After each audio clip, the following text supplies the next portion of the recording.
Hello दोस्तों, welcome back to my YouTube channel Shiv Yatra vlogs. और आज हम यात्रा कर रहे हैं कैंची धाम बाबा नीम करोली आश्रम की, जो नैनीताल में है।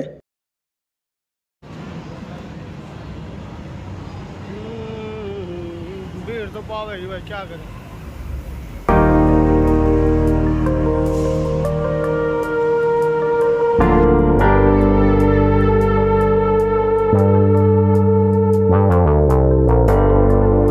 अभी हम यहाँ पहुँच गए हैं आनंद विहार, और यहाँ से लेने वाले हैं हल्द्वानी के लिए बस, और हल्द्वानी से होकर हम फिर जाएंगे कैंची धाम। और जैसे भी हमारा आगे का प्लान बनेगा तो हम आपको घुमाते रहेंगे। अभी हम जा रहे हैं बस देखने, जो हल्द्वानी लेके जाएगी। अभी हम हैं Anand Vihar ISBT bus stand पर। यहाँ पर हर हर महादेव, जय बाबा की जय कैंची धाम। यहाँ काउंटर नंबर 127 और काउंटर नंबर 131 पे हल्द्वानी के लिए बस लगी हुई है। अभी ये पुल है, जो भी आगे बस लगेगी हम उससे जाने वाले हैं।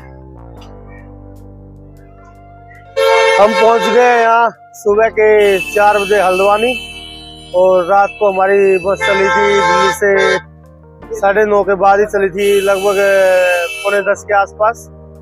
और इन्होंने सुबह 4 बजे यहाँ पहुंचा दिया। इन्होंने बस एक ही स्टॉप लिया रास्ते में, वो भी खाने के लिए आधे घंटे का। और इन्होंने जो किराया लिया वो पर व्यक्ति 477 रुपये चार्ज किया है दिल्ली से हल्द्वानी तक का। और हम अब यहाँ से या टैक्सी देखेंगे या बस, जो हमें कैंची धाम लेके जाएगी। मिलते हैं आगे कैंची धाम में। जय बाबा नीम करोली, हर हर महादेव।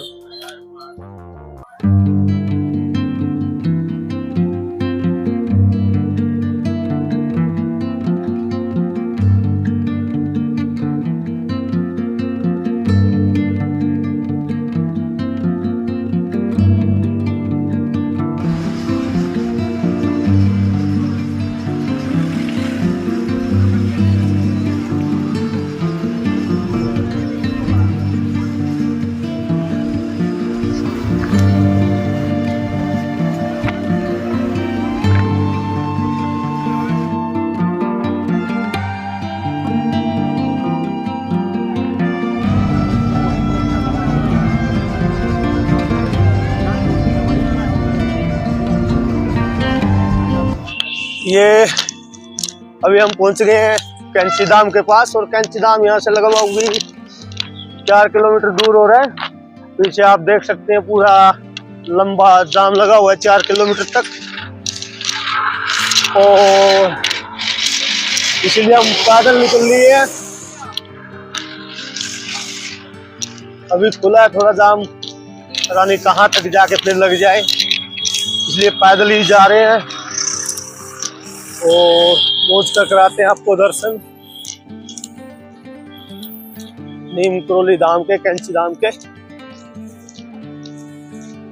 आप देख सकते हैं यहाँ पर लगभग 3.5-4 किलोमीटर का लंबा जाम है, और गाड़ियां यहीं पर खड़ी हुई है सारी।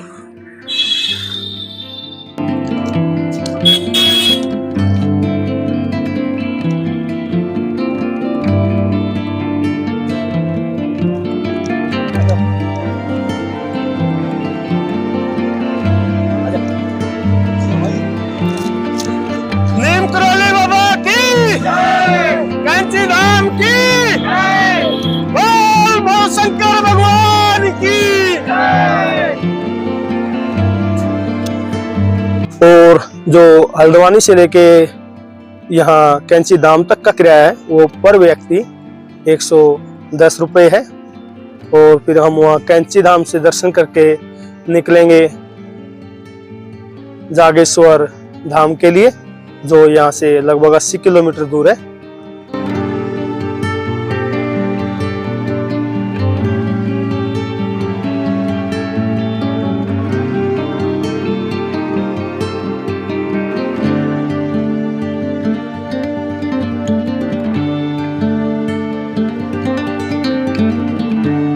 आप देख सकते हैं ये है नीचे की ओर कैंची धाम बाबा नीम करोली आश्रम। और अब हम यहीं जाने वाले हैं। ये पहाड़ के ऊपर से ऐसा दिखाई दे रहा है। और ये जो आप नीचे देख रहे हैं ये है सिरपा नदी, जो मंदिर के बिल्कुल बगल में को बहती है पीछे की साइड। और ये देखिए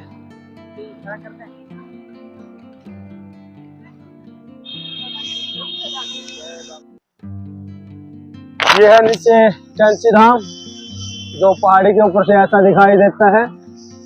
और बाबा नीम करोली आश्रम।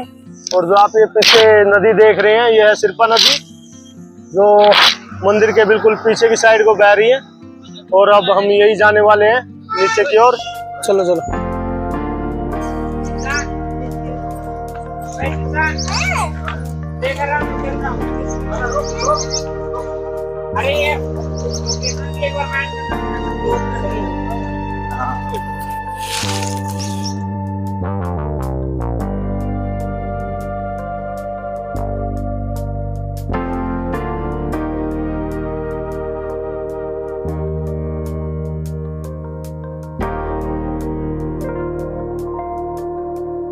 आप देख सकते हैं बाबा नीम करोली कैंची धाम मंदिर में यहाँ दर्शन करने के लिए भक्तों की बहुत ही लंबी लाइन लगी हुई है।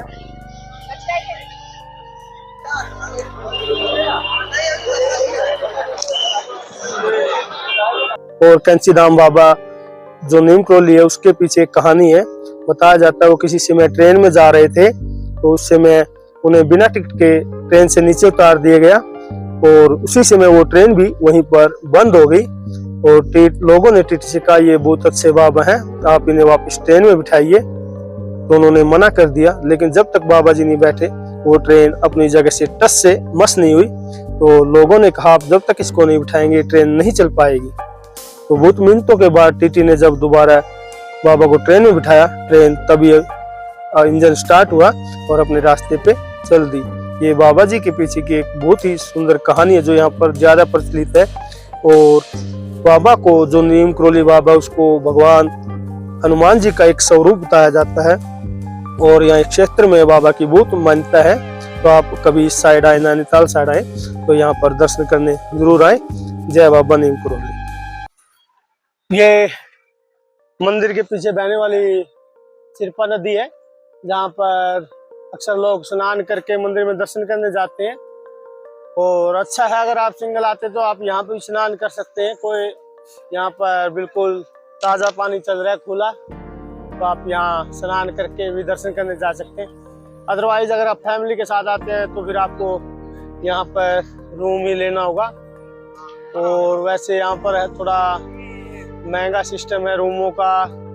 तो यहाँ पर वैसे भी फ्रेश होने के लिए भी वो बाथरूम का भी 100 रुपये अलाउड करते हैं अगर आपको सिर्फ फ्रेश ही होना है तो। बाकी रूम का तो हमने अभी पूछा ही नहीं फिर।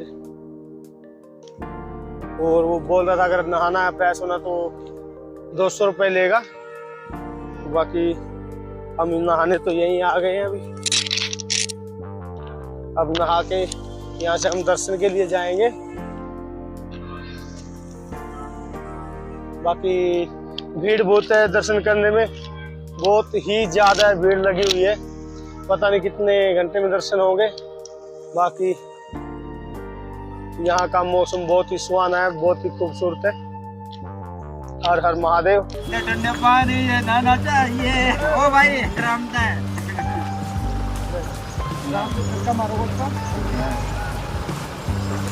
जय हो बाबा नीम करोली, जय हो।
हम हल्द्वानी से करीब 5 बजे चले थे और यहाँ पहुँच गए थे हम कैंची धाम 8 बजे। और फिर हमने एक पीछे नदी बनी हुई है सिरपा नदी, और फिर उस नदी में हमने स्नान किया। वैसे हमने स्नान किया, पूछा था, वो बहुत कॉस्टली बोल रहे थे, पर व्यक्ति 150 रुपये मांग रहे थे बाथरूम में। तो पीछे सिरपा नदी थी तो हमने वहीं पर स्नान किया और हम लगे थे 8:40 पे लाइन पे। और आज शनिवार और संडे को यहाँ बहुत ज़्यादा भीड़ होती है, और वैसे भी जून की छुट्टियाँ चल रही है तो पब्लिक बहुत ज़्यादा आ रही है, इस करके बहुत ज़्यादा भीड़ थी। फिर भी हमें सिर्फ 1 घंटे में दर्शन हो गए और दर्शन भी बहुत अच्छे से हुए। और इस मंदिर की एक खास बात ये भी है, यहाँ पर जैसे ही हमने एंट्री की तो यहाँ पर आप फ़ोन ले जा सकते हैं, लेकिन अंदर निकाल नहीं सकते, ना वीडियोग्राफी के लिए, चाहे आपकी कॉलिंग आए या कुछ भी हो तो आपको फ़ोन अंदर नहीं निकालना। और एंट्री करते ही सबसे पहले हम करते हैं माता वैष्णो जी के दर्शन, और उसके बाद आते हैं भगवान विष्णु नारायण और माता लक्ष्मी जी का एक मंदिर, और फिर भगवान हनुमान जी का, और फिर जो यहाँ पर बाबा जी हैं उनका एक मंदिर है, जो नीम करोली बाबा जी हैं उनका भी एक मंदिर बनाया गया है यहाँ पे। तो फिर उनके मंदिर आता है जिसमें उनकी एक बहुत ही अच्छी सुंदर प्रतिमा रखी गई है। और उसके बाद घूम के हम जब आते हैं तो जो बाबा जी की सेवा की थी सिद्ध माता, एक उसका मंदिर है छोटा है। और फिर ऐसे ही हम बाहर निकल आते हैं, लेकिन मंदिर के अंदर आप प्रसाद नहीं चढ़ा सकते, और प्रसाद चढ़ाना अलाउ नहीं है मंदिर के अंदर बिल्कुल भी। आप प्रसाद लेके जाओ, बस बाबा के सामने दिखाओ और वापस लेके आ जाओ। बाकी हमारे दर्शन बहुत अच्छे से हुए। हर हर महादेव। हम यहाँ 8:40 पे लाइन में लगे थे और लगभग 9:40 पे हम बाहर आ गए, यानी 1 घंटे के अंदर हमारे दर्शन हो गए। और अब हम यहाँ दर्शन करके जाने वाले हैं जागेश्वर धाम, और वहाँ बताया जाता है वहाँ पर भगवान शिव का बहुत ही प्राचीन मंदिर है, और 125 मंदिर एक साथ है। और बताते हैं वहीं से जो शिवलिंग की पूजा शुरू हुई थी, वहीं से पहली बार शिवलिंग की पूजा की गई थी, यानी भगवान शिव शिवलिंग के रूप में पूजे गए थे। तो मिलते हैं अगले व्लॉग में, यानी जागेश्वर धाम में जाके। तब तक के लिए हर हर महादेव।